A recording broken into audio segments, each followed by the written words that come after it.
In this African village tradition, a groom will be flogged 100 strokes of cane by 7 strong men without screaming or crying. Only then will he be given a wife to marry and build a family with. Once upon a time in the village of Okun, there lived a man named Buka. Buka was strong and kind, and everyone in the village knew him. But now, Buka had something more important to do. He was going to marry the love of his life, Ifoma. Ifoma was not from Okun. Her village was far, far away. To get there, they would have to walk for 3 days, crossing thick forests, wide rivers, and climbing steep hills. Buka knew it wouldn't be easy, so he called his 3 best friends. My friends, he said, I need you to come with me. The journey is long and I can't do it alone. His friends, strong like lions and loyal as the morning sun, agreed. They packed their bags with food and water, and early the next morning, they set off with Ifoma leading the way. The first day was full of adventure. The forest was alive with the songs of birds and the rustling of leaves. Buka and his friends laughed as they walked, telling stories and chasing squirrels that darted across their path. The second day was harder. The sun was hot, beating down on their backs like a blacksmith's hammer. They crossed a wide river, its water cool and clear.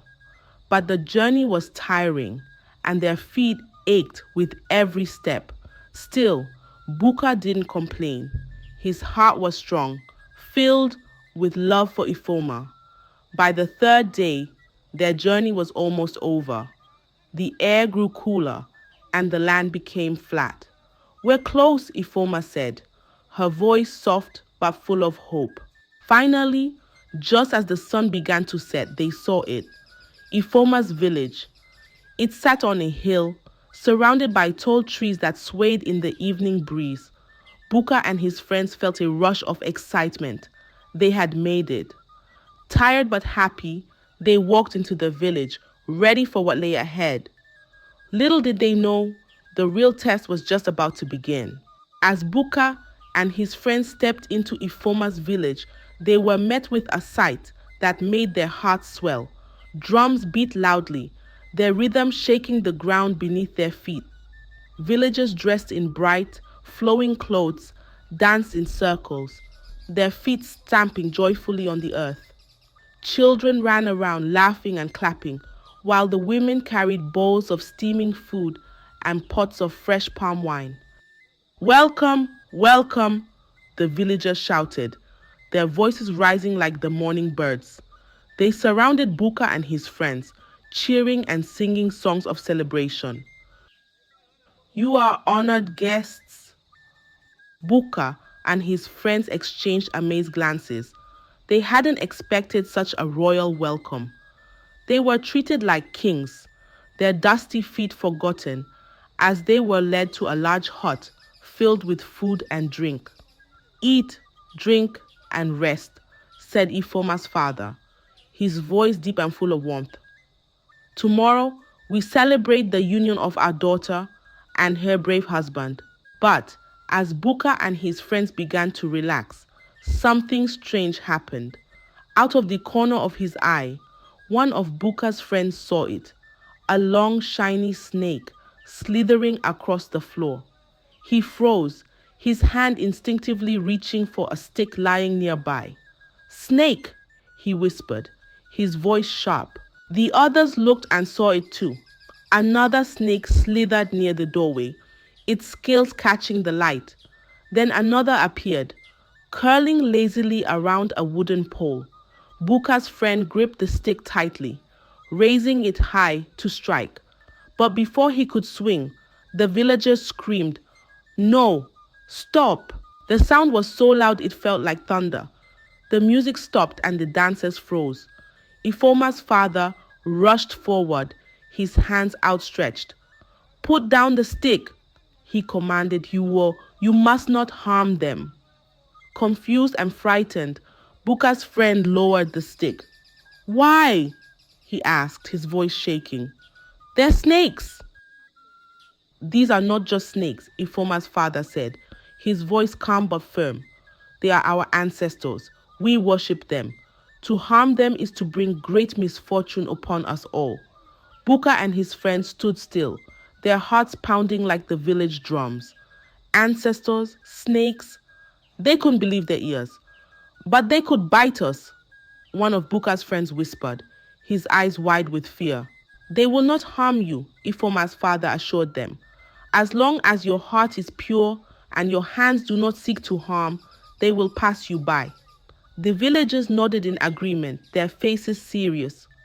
Slowly, the music resumed, and the villagers returned to their celebration. But for Buka and his friends, the joy of the moment had dimmed. That night, as they sat in the hut, the snakes moved freely around the village, slithering in and out of houses like silent shadows. Buka and his friends could only watch, their unease growing with every passing moment. They had been welcomed like kings, but now they felt like strangers in a land of mysteries. The sun rose bright and golden, lighting up the village of Ifoma. The air was filled with the sweet smell of roasted yams and fresh palm wine. Today was the big day. Buka was going to marry Ifoma. Buka woke up early, his heart thumping with excitement. He dressed in his finest clothes, a flowing white robe with intricate patterns that shimmered in the sunlight. His friends, still tired from the sleepless night, helped him get ready. "You look like a true groom," one of them said, trying to smile despite the lingering fear of the snakes. The village gathered for the wedding. Drums beat loudly, and villagers danced with joy. Ifoma stepped out dressed like a queen. Her head was adorned with beads, and her gown sparkled like the stars. Buka's heart swelled with love as he watched her walk gracefully toward him. The ceremony began with songs and blessings. The villagers clapped and cheered, their voices rising in celebration. For a moment, everything felt perfect. But just as Buka thought he was about to seal his union with Ifoma, her father stood up, raising his hand for silence. "The time has come for the marriage rite," he announced. Buka smiled, thinking it was just another blessing. But Ifoma's father's next words hit him like a thunderclap. "In our village, when a man from outside wishes to marry our daughter, he must be flogged by 7 men, and he must not cry, not even once." The crowd murmured in agreement, their faces serious. Buka's smile disappeared. "What?" he asked, his voice low, almost a whisper. "It is our tradition," Ifoma's father said firmly. "To prove you are strong enough to protect our daughter, you must endure the flogging without a sound." Buka's friends gasped. One of them grabbed his arm. "This is madness," he said. "Buka, let's leave now. Marriage is not by force." Buka stood frozen, his mind racing. The joyous celebration now felt like a trap. He looked at Ifoma, her eyes pleading. She hadn't told him about this rite. "Buka, please," his friend begged. "Let's go home." But Buka shook his head. His love for Ifoma burned brighter than his fear. "I love her," he said firmly. "If this is what it takes to marry her, then I will endure it." The crowd cheered as Buka stepped forward. The 7 men, tall and strong, each holding a long cane, lined up in front of him. Buka's friends watched in horror, their hearts heavy. "If you cry out," Ifoma's father warned, "we will start again." The first man stepped forward, his face stern. Without hesitation, he swung the cane. Whack! The sound echoed through the village, sharp and piercing. Buka's body jerked, but he didn't make a sound. His teeth were clenched, his eyes squeezed shut. The second man swung. Whack! The pain shot through Buka like fire, but still, he stood firm. Then came the third and the fourth. Each stroke was worse than the last. It felt as though his back was being torn apart. Sweat poured down his face. His legs trembled, but he refused to cry. The villagers cheered louder. their drums beating in rhythm with the strokes. They danced and sang as if celebrating his pain. Buka's friends stood to the side, their faces pale, their hearts heavy. But Buka didn't respond. His mind was focused on enduring, on proving his love for Ifoma. Would he endure the rest of the flogging without a sound? Or would the pain break him? The test had only just begun. Then came the fifth man. His cane was thicker, and when it landed on Buka's back, the pain was unbearable. Buka gasped, his knees buckling slightly, but he held on. The sixth stroke landed, and this time Buka couldn't hold it in. A scream burst from his lips, raw and filled with pain. Everything stopped. The music, the cheering, the dancing, all went silent. The 7 men stepped back, their canes lowered. Ifoma's father stepped forward, his face serious. "He has cried out," he said, his voice loud and clear. "The canes must be replaced, and the flogging will start again." Buka's heart sank. His friends rushed to him, their hands on his shoulders. "Buka, enough," one of them said, his voice desperate. "You've proven your love. Let's go home." But Buka shook his head, his face set with determination. "No," he said through gritted teeth, "I won't give up." The villagers brought out new canes, even longer and sharper than the first. The 7 men prepared to begin again, their faces unchanging. Buka stood once more, his body aching, his spirit tested. He knew the next round would be even harder, but his love for Ifoma was stronger than the pain. He would endure it, no matter what. Buka's heart pounded like the village drums. His back burned, his legs wobbled, and his mind screamed for him to flee. But as he looked at Ifoma, standing with tears in her eyes, he knew he couldn't leave. His love for her was a fire that no pain could extinguish. The 7 men raised their new canes and the flogging began again. Whack! The first stroke landed. Buka clenched his jaw, his fists tight as stones. He didn't move. Whack! The second stroke followed quickly, then the third. Each lash felt like 1,000 needles stabbing into his skin, but Buka stood firm, his eyes focused on the ground. His friends watched in silence, their faces etched with worry. They wanted to pull him away, to stop this madness, but they knew Buka's heart was set. The strokes kept coming. 4th, 5th, 6th. The villagers cheered louder with each lash, their songs and dances growing wilder. "He's strong," they shouted. "He's worthy." By the time the 7th man delivered the final stroke, the canes had split in half, their ends frayed from the force. Buka's back was raw, but he hadn't made a sound. Not a single cry escaped his lips. When it was over, the crowd erupted in celebration. They lifted Buka high, chanting his name. "Buka, Buka, the strong one." Ifoma's father stepped forward, a proud smile on his face. "You have proven yourself, Buka," he said. "You are truly a man worthy of my daughter." Buka's heart swelled with relief. He had done it. The pain was behind him, or so he thought. As the celebration continued, Ifoma's father raised his hand again for silence. "There is one more task," he announced. Buka's smile faded. "Another task?" he whispered, his voice barely audible. "Yes," Ifoma's father said. "For the next 7 days, you will serve our family. You will fetch water, chop wood, and do all the household chores. Only then will you be ready to take Ifoma as your wife." Buka's friends groaned in frustration. "This is too much," one of them said, shaking his head. "Buka, we must leave now." But Buka stood tall, his resolve unshaken. "I've come this far," he said, his voice steady. "I won't stop now." The test of love was not over, and Buka knew he had more to prove. The path to marrying Ifoma was filled with trials, but his heart was ready for whatever lay ahead. The morning after the flogging, Buka rose early, his back aching with every movement.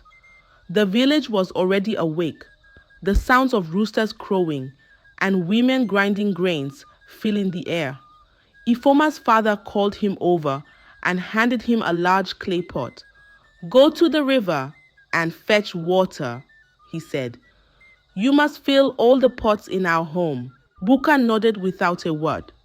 He lifted the heavy pot onto his shoulder and set off toward the river. His friends followed him, their faces full of anger. "This is too much," one of them said.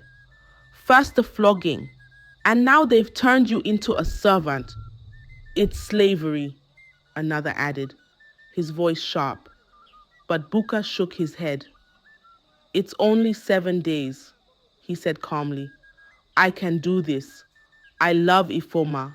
At the river, Buka filled the pot, the cool water soothing his sore back. He carried it back to the house and returned for more, his steps steady despite the weight. By the time all the pots were filled, his arms felt like they would fall off. But the work didn't stop there. Next, Ifoma's mother handed him an axe.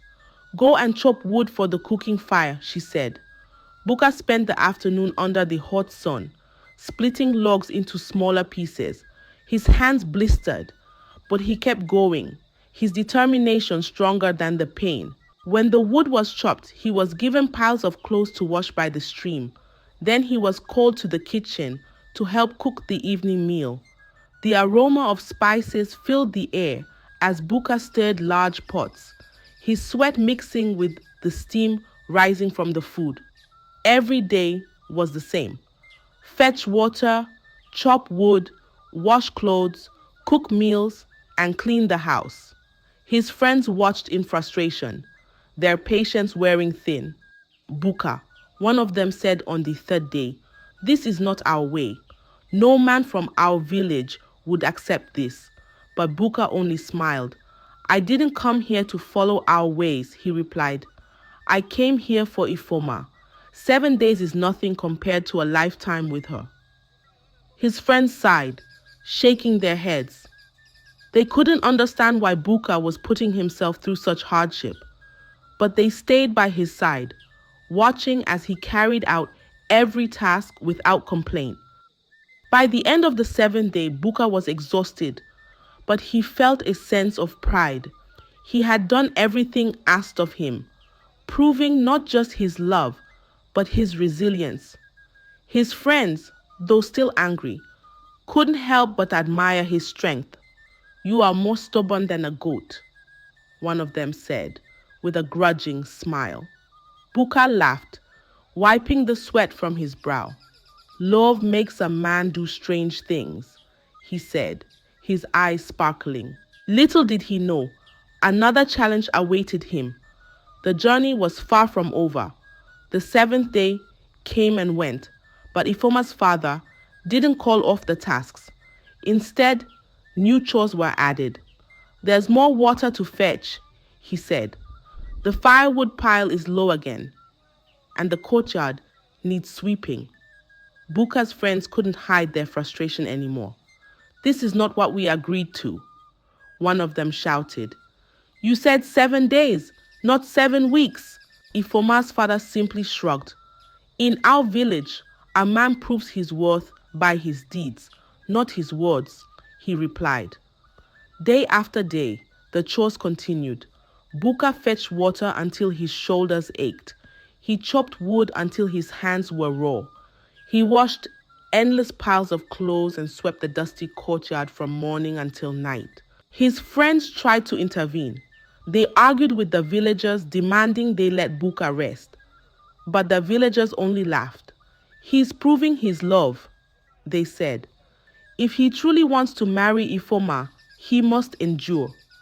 As the weeks turned into a month, Buka's body grew tired, but his spirit remained strong. Each task brought him closer to his goal. He held on to the hope that soon the chores would end, and he could finally marry the woman he loved. But deep down, His friends feared that this village had no end to its trials. At last, the long-awaited day arrived. The village was alive with celebration. Drums pounded like the heartbeat of the earth, and the air was filled with laughter and song. The villagers gathered in their finest clothes, their faces glowing with joy. Buka stood tall, his body still weary from weeks of endless labor, but his heart was light. Today, he would finally marry Ifoma. She appeared, radiant as the morning sun, her beaded gown sparkling with every step. Buka's eyes softened as he watched her approach, and for a moment all his pain seemed worth it. The ceremony was grand. The elders spoke blessings, the villagers danced, and gifts were exchanged. Buka and Ifoma stood hand in hand, their love shining brighter than the midday sun. When the final blessing was given, the crowd erupted in cheers.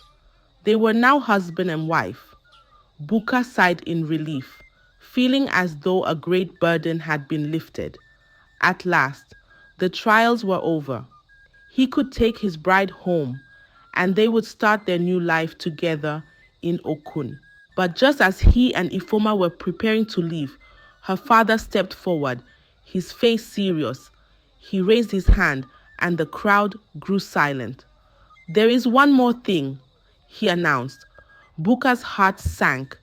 His friends tensed, their eyes narrowing. "In our tradition," Ifoma's father continued, "the husband does not take the wife to his village. Instead, he must live with his wife's family." The words hung in the air like a dark cloud. Buka's friends exploded with anger. "This is too much," one of them shouted, stepping forward. "After everything he has endured, you expect him to stay here?" Another friend pointed an accusing finger. First the flogging, then the endless chores, and now this. No man should be treated this way. Buka's mind raced. He looked at Ifoma, her eyes filled with sorrow. She hadn't warned him about this final tradition, and now he was faced with an impossible choice. His friends grabbed his arm. "We're leaving," one of them said firmly. "Enough is enough. You can't stay here and lose yourself." But Buka hesitated. He loved Ifoma deeply, and the thought of leaving her behind was unbearable. He turned to her father, his voice calm but steady. "If I stay, will we be given a home?"